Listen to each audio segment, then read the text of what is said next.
Bonjour, je suis Clément Guillon, ravi d'être ici. Je suis le COO de Vertigo et cofondateur. Vertigo est une plateforme d'intelligence artificielle dédiée au commerce prédictif.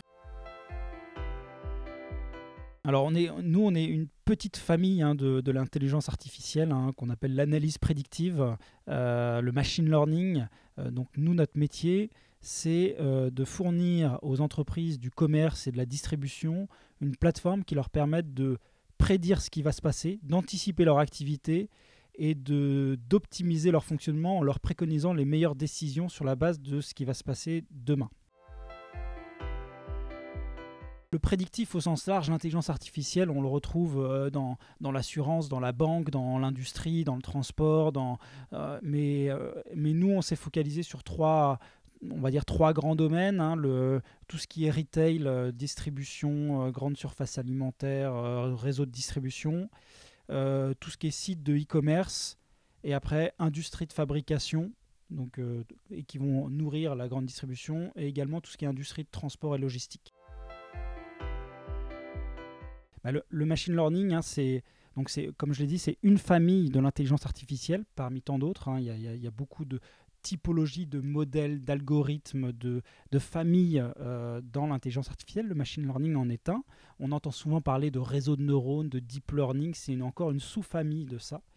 Donc le machine learning ou apprentissage automatique en français, le concept, c'est de pouvoir se nourrir d'un patrimoine de données pour qu'un modèle comprenne un schéma de fonctionnement et puisse automatiquement et de façon dynamique ressortir un résultat et s'améliorer dans le futur en étant en apprentissage continu. Donc l'idée, en fait, c'est de diminuer l'erreur qu'on a sur le résultat en se nourrissant constamment de ce qui va se passer.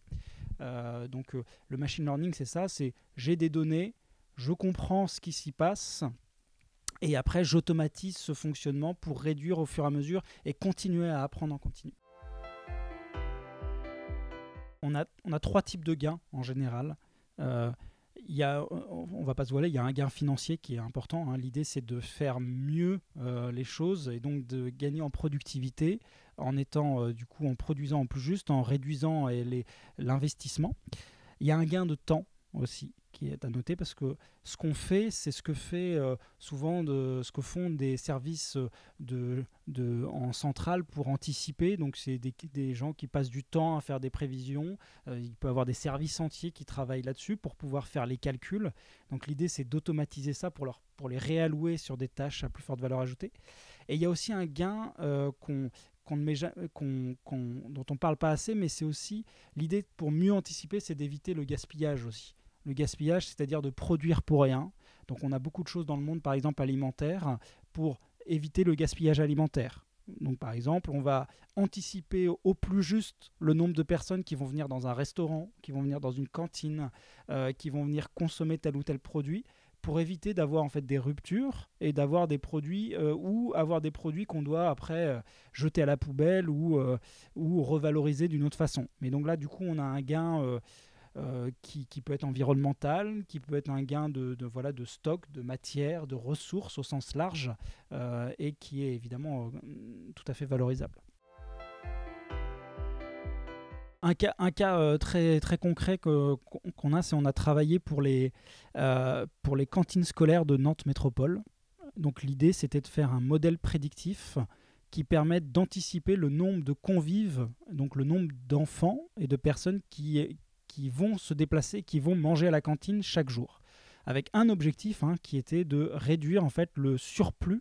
Je ne parle pas de gaspillage parce que là, tous les produits sont revalorisés sur la commune de Nantes Métropole, mais l'idée, c'était de mieux anticiper le flux de personnes qui allaient manger à la cantine pour préparer au plus juste le bon nombre de repas.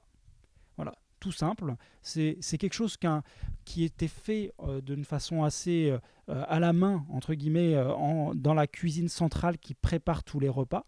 Et en fait, l'idée, c'était d'apporter une machine qui est encore plus à même de comprendre les différents mécanismes d'affluence en cantine en fonction de la météo, en fonction des menus dans la cantine, en fonction des périodes scolaires, en fonction du jour de la semaine, etc. etc. et d'être capable de prédire au plus juste.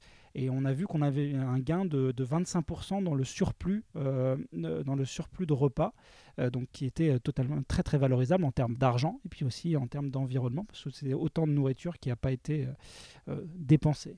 À la cantine scolaire, c'est est-ce que le fait d'avoir des frites à la cantine va faire venir les enfants ou pas, plus ou moins? Et ben en fait, on se rend compte, pas tellement plus, en fait. Et c'est le poisson qui fait plus venir les enfants que les frites. Alors, je vais parler de l'intelligence artificielle pour les entreprises. C'est un marché qui est exponentiel, hein. On parle aujourd'hui c'est un marché d'à peu près 100 milliards de dollars. C'est la façon dont c'est exprimé aujourd'hui d'après les études. Donc du coup, c'est en explosion.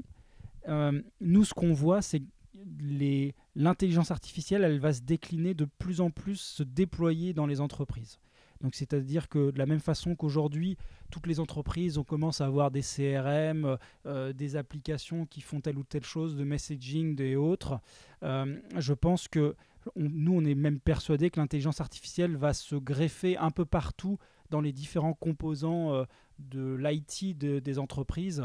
Et que demain, toutes ces technologies seront complètement imbriquées. Et donc, nous, c'est la vision de Vertigo, c'est qu'on veut être l'application prédictive qui permettra d'apporter de la valeur dans les fonctions du commerce.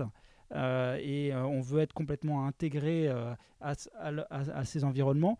Mais de façon plus large, on pense que l'intelligence artificielle sera disponible non pas que aux informaticiens, hein, mais à tout le monde, sous forme de modèles prêts à l'emploi qu'on peut utiliser dans les différents applicatifs, avec une grosse partie de nos codes, hein, c'est-à-dire qu'ils seront à disposition, qu'on pourra utiliser parce qu'ils seront prêts à l'emploi, parce qu'ils ont été pensés pour, mais avec un usage métier très fort.